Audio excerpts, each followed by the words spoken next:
John Muller. All right, we have a shocking story tonight you're going to see only here on Pix 11. A Long Island woman tied up in a web of confusion and mistrust ended up in a psychiatric ward.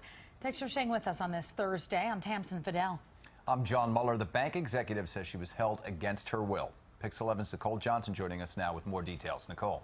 Well, John and Tamsin, it's an ordeal we frankly found hard to believe. So we checked out Cam Brock's story, and what happened to her may surprise you, or at least raise some questions. He held on to me, and then the doctor stuck me in the arm, and then I was on a stretcher, and then I just woke up to them taking my clothes off, specifically my underwear. And then I went back out again. When I woke up the next day, I felt like I was in a nightmare. I didn't understand why that was happening to me. What was happening, Cam Brock says, was troubling. Very troubling. Her ordeal spelled out in this lawsuit filed in federal court. The bank executive claims she was arrested, committed, and held against her will here at Harlem Hospital's psychiatric ward. But why? How did this nightmare begin? It started uptown in Harlem. Brock cruising in her BMW, music pumping, when suddenly an NYPD officer pulled her over. He said, "Why are you driving without your hands on the wheel?" And I said, "I was just dancing. I'm at the light, you know," and he just asked me to get out the car. Brock was detained and taken to the 30th precinct. She says she had no idea why. Were they questioning you? What was going on when you were in that precinct? No, they didn't question me at all. They just put me to sit down, and I was watching everyone else go through the normal, you know, being lined up, being fingerprinted. I didn't get any of that.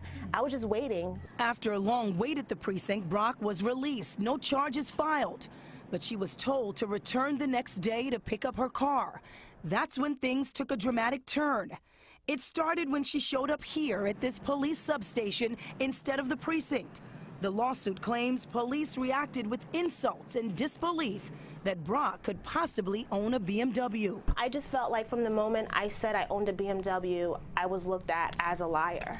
They put me in handcuffs, and they said because I need to just be in handcuffs and they're going to take me to my car. So I said, okay, whatever it's going to take to get to my car. Then EMS approached me.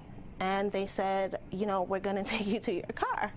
And I'm like, in the ambulance? I'm going to a car in an ambulance? I'm going to my car in an ambulance? I was just so confused. She took that ambulance to Harlem Hospital. You're in handcuffs? In handcuffs, in the emergency room. And then at that point, when I realized what was happening, Brock was committed to the psych ward at Harlem Hospital. They forced me to take medication. Pix 11 obtained Brock's hospital records from her attorney. The doctor's diagnosis: Brock suffered from bipolar disorder and psychotic behavior, a claim Brock's attorney disputes. She has absolutely no history of mental illness, okay?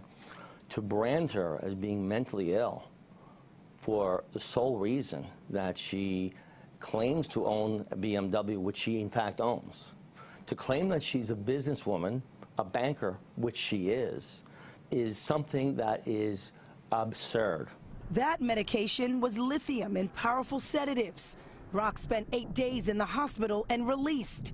And to make matters worse, the lawsuit says the hospital slapped her with a more than $13,000 bill. And I'm like, why am I here?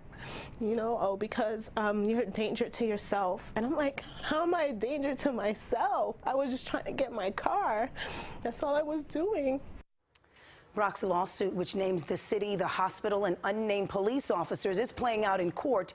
The NYPD confirmed Brock was taken into custody, but said it could not comment further. The city's law department, which handles lawsuits filed against the city, would also not comment pending litigation. Meantime, Brock admits she was frustrated about not getting her car, but says she never gave them any reason to believe she was unstable. Tamsin and John, back to you.